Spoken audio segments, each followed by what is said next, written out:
The air in Studio F was always cold, a deliberate chill meant to keep the makeup from melting under the studio lights.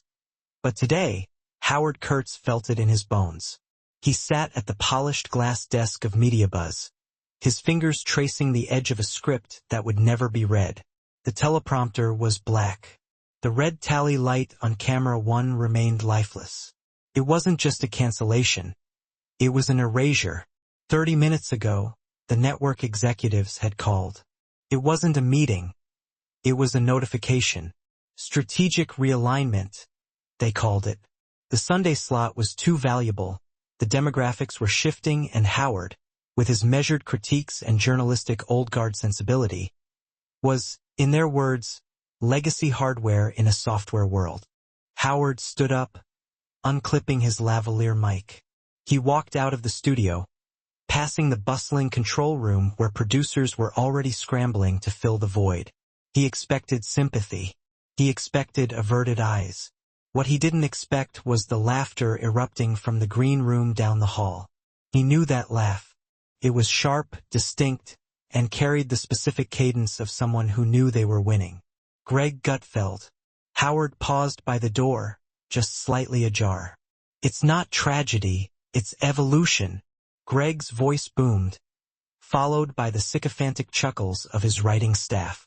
You don't mourn the typewriter when you buy a laptop. Howard was fine. He was fine.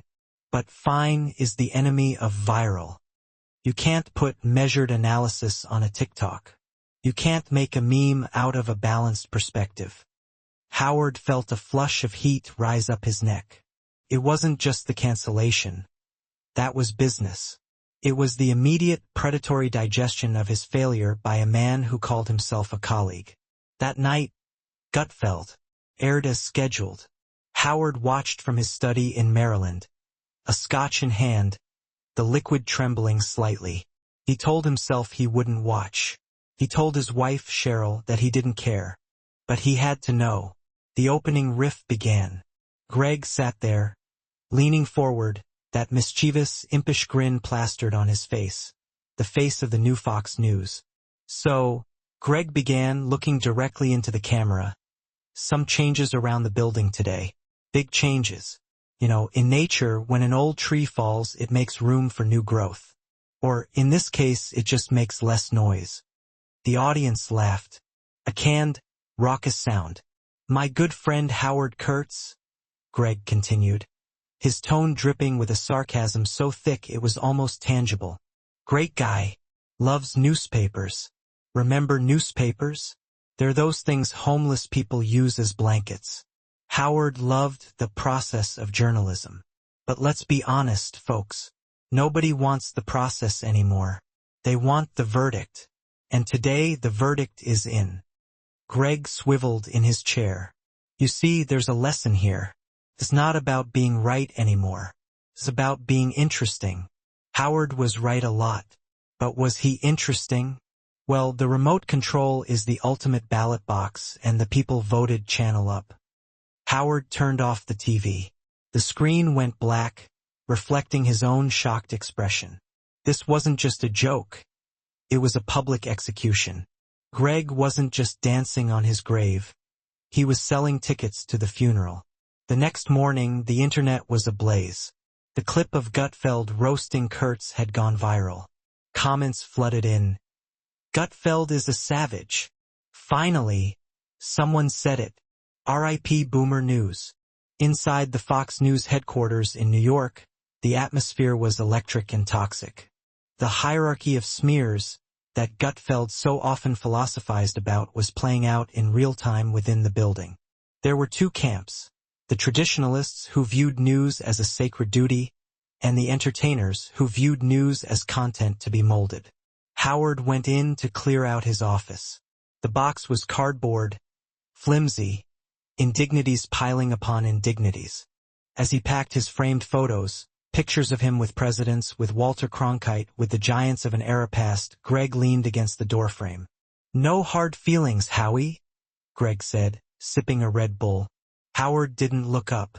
It's Howard, right? Howard. Look, it's just the game. You know that. You critique the media. I am the media.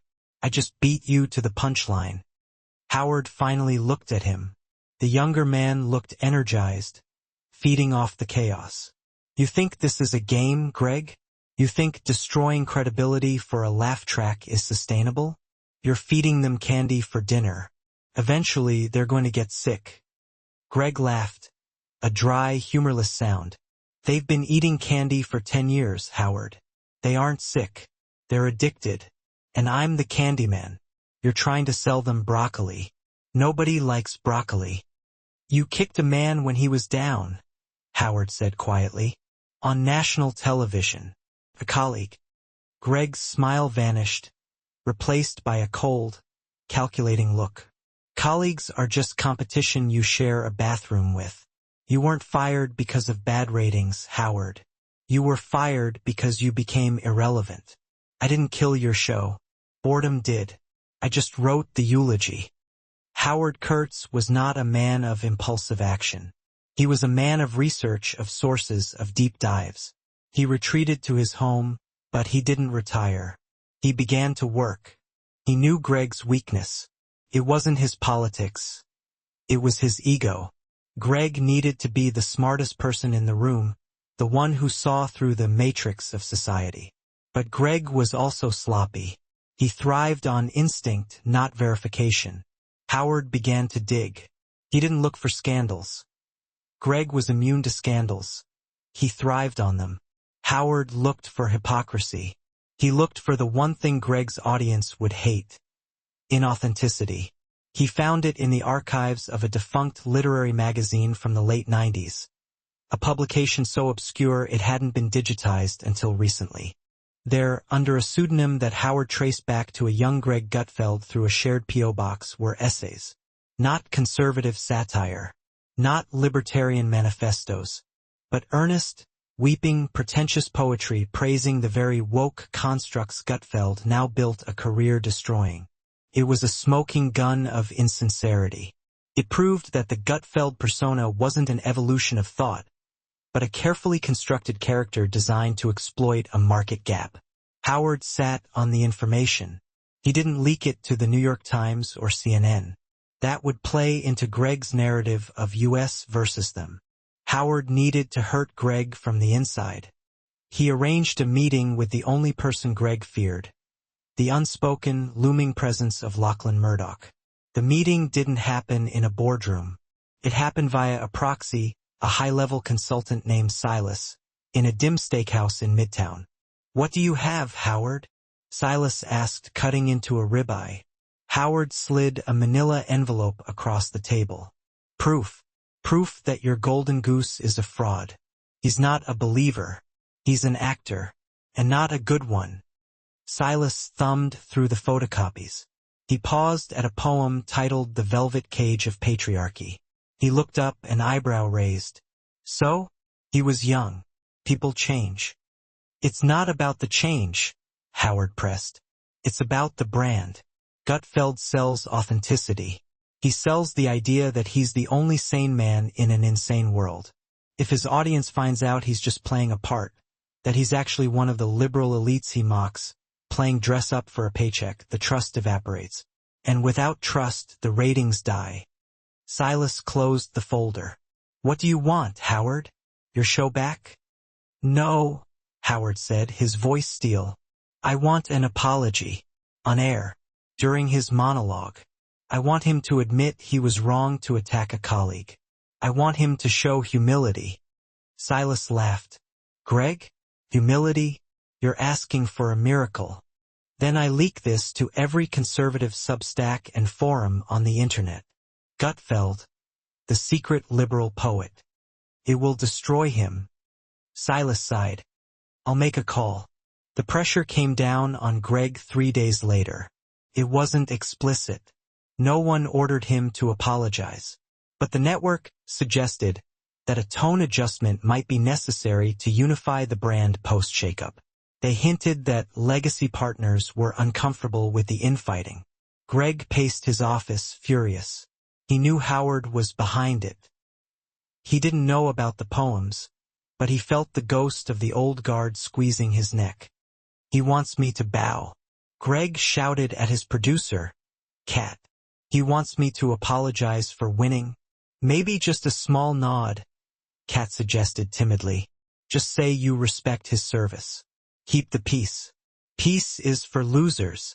Greg threw a stress ball against the wall. War is content. But that night on air, Greg looked different. The manic energy was brittle. He started his monologue, but he stumbled. He looked at the camera, and for a split second, the mask slipped. He saw the teleprompter, but he was thinking about the hierarchy of smears. He realized he had smeared Howard not because Howard was wrong, but because Howard was real and that threatened him. Before we get into the madness of the day, Greg said, his voice unusually low, I want to address something. Last week I made some comments about former colleagues. The audience went silent. This wasn't the script. We live in a tough business, Greg continued, his eyes darting around. But sometimes the joke lands wrong. He stopped. He couldn't do it. He couldn't apologize. It went against every fiber of the character he had built. If he apologized, he admitted the left was right about civility. If he apologized, he was weak. Suddenly, Greg grinned. A shark-like, terrifying grin. But then I remembered, Greg shouted, pivoting back to his persona, that nobody cares about feelings. We care about facts. And the fact is, if you can't take the heat, get out of the kitchen. The audience erupted in cheers. He had doubled down. Howard, watching from home, felt a cold knot in his stomach. He picked up his phone. He texted the file to a contact at Breitbart and the Daily Wire. The story broke the next morning. Gutfeld's woke past revealed. The poetry of a fraud. It spread like wildfire. Not because the poems were damning in themselves, but because of the hypocrisy. The king of anti-woke was revealed to be a former devotee of the very culture he attacked. Greg's social media feeds were inundated. The betrayal felt personal to his fans. They didn't mind a convert. They minded a performative grifter. The ratings for Gutfeld that night dipped. Not a crash but a wobble. A visible crack in the armor. Greg sat in his office, the lights off. The silence was deafening. He had won the battle against Howard, but he had started a war with his own past. He realized then the true brutality of the environment he had helped create. It wasn't a hierarchy. It was a snake eating its own tail. He had mocked Howard for being obsolete. Now, Greg realized he was something far worse. He was exposed. The phone rang. It was the executives. Greg, the voice said, cold and detached. We need to talk about a strategic realignment of the show's tone. Greg looked at his reflection in the dark window. He looked tired. He looked like legacy hardware. He hung up the phone and looked at the empty chair where Howard used to sit in the cafeteria, realizing too late that in the world of cable news, you aren't the hunter forever. Eventually, you are just the meat.